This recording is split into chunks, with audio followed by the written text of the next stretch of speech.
안녕하세요. 이현우 작가입니다. 지금 비정상적인 부동산 시장 때문에 부동산이 망하는 게 아니라 부동산 때문에 대한민국이 먼저 망할 듯 합니다. 지금 부동산 시장은 구조조정되게 그대로 놔둬야 합니다. 그래야 대한민국을 구할 수 있을 것인데요. 하지만 지금 정부는 부동산 가격 방어를 위해서 각종 대출 지원을 해주고 있습니다. 정말 정부가 출산율을 걱정한다면은 부동산 정상화를 해야 되겠죠. 이렇게 대출을 늘리는 정책은 오히려 폭탄을 더 키워서 감당할 수 없게 되는 그런 사태로 이어지게 될 것입니다. 그래서 오늘은 정부에서 돌려막고 있지만 지금 균열이 굉장히 많이 발생하고 있거든요. 사고도 많이 생기고 하반기에는 입주 물량까지 늘어나게 되는 지금 여러 가지 균열 그리고 변곡점들 이런 것들이 계속 보이고 있습니다. 그래서 오늘은 그 상황을 살펴보도록 하겠습니다. 일단 먼저 한 가지 재미있는 사례를 보도록 하겠습니다. 대구에 있는 상인 푸르지오 센터파크 990가구 정도 되는 아파트가 있어요. 여기가 이제 입주를 하면 됩니다. 하지만 지금 입주가 0명이라고 해요. 이게 입주를 못하는 게 아니라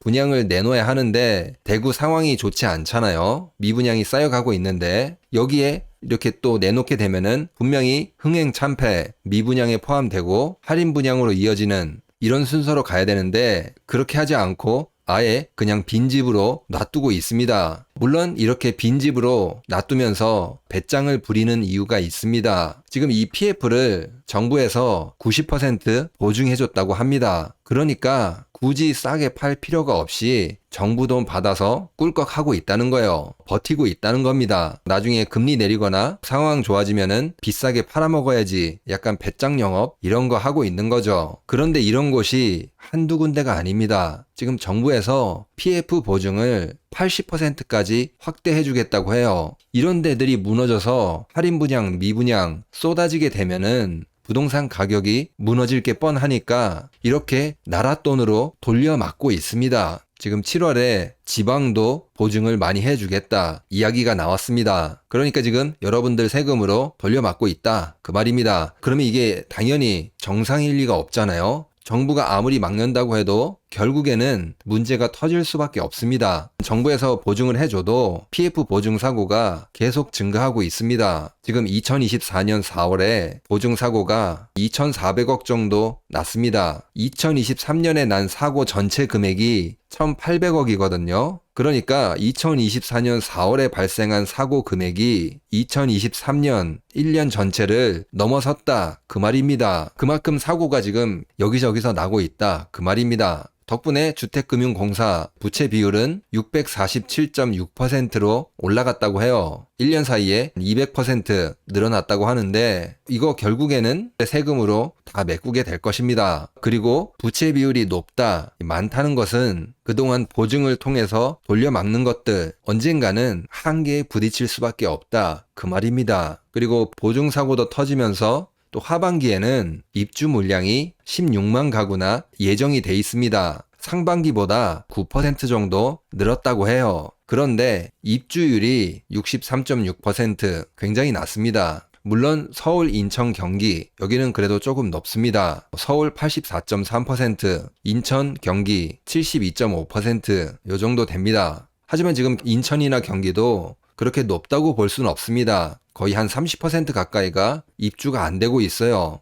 입주가 이렇게 안 되고 있는 이유가 결국에는 잔금을 마련하지 못해서 그리고 기존 주택이 안 팔려서 세입자를 확보하지 못해서 이 세 가지가 압도적입니다. 이런 게 계속 지연이 되면은 어떻게 될까요? 이자 내느라 굉장히 부담이 될 수밖에 없습니다. 결국에는 싸게 내놓던지 아니면은 경매로 가던지 이제 그런 식으로 진행이 될 것입니다. 그리고 하반기에 입주 물량 중에 여러분들 잘 보시면 아시겠지만 서울의 입주 물량이 상반기에 비해서 많이 증가합니다. 상반기에 5천 가구 정도가 입주를 했다면은 하반기에는 18,000가구가 입주를 해요. 특히 둔촌주공 여기가 가장 큽니다. 12,000가구나 한 번에 쏟아집니다. 이게 2024년 11월에 입주 예정이거든요. 이제 곧 시장에 물량이 많이 쏟아진다는 겁니다. 그리고 물량뿐만 아니라 입주율이 낮은 상태에서 이렇게 계속 입주가 진행이 된다는 거는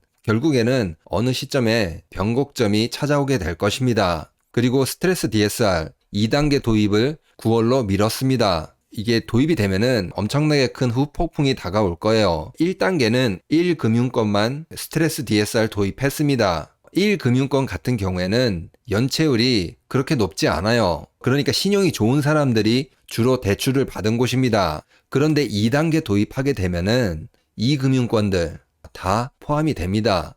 이 저축은행들 포함이 돼요. 여기 있는 사람들의 신용이 지금 어때요?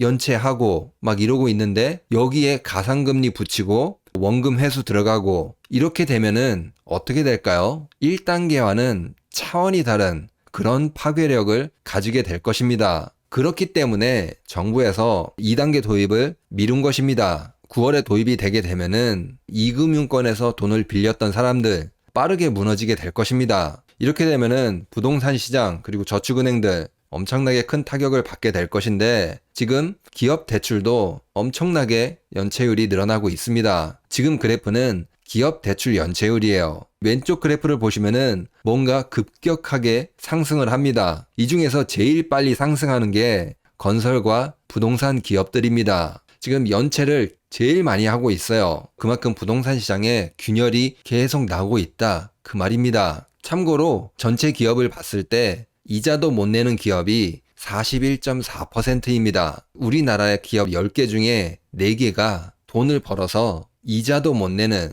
그런 기업이에요. 이 중에 중소기업이 55.2%, 대기업은 29.2%, 이 정도 됩니다. 부동산 시장, 건설업 이런 데뿐만 아니라 지금 우리나라 전체가 병들어가고 있다. 그 말인 거죠. 부동산 기업 대출, 연체율 계속 폭등하고 저축은행들, 부동산 PF, 개인들 연체율이 늘어나고 있기 때문에 저축은행들이 계속 신용등급 하락을 맞고 있습니다. 오늘은 모아저축은행 그리고 코리아신탁 여기가 신용등급 하향을 맞았습니다. 언론에는 잘 안 나오더라고요. 저는 지금 계속 체크를 하고 있는데 그런데 이번 주는 3개나 나왔습니다. JT저축은행, 모아저축은행, 코리아신탁 여기가 신용등급 하향을 맞았어요. 그리고 지난주에는 KB부동산신탁, 2주 전에는 키움예스저축은행, 3주 전에는 OK저축은행 이런 식으로 매주 하나씩 나오고 있어요. 그리고 롯데 계열사 여기도 무더기로 신용등급 강등을 맞았습니다. 지금 롯데케미칼, 롯데지주, 롯데물산, 롯데캐피탈,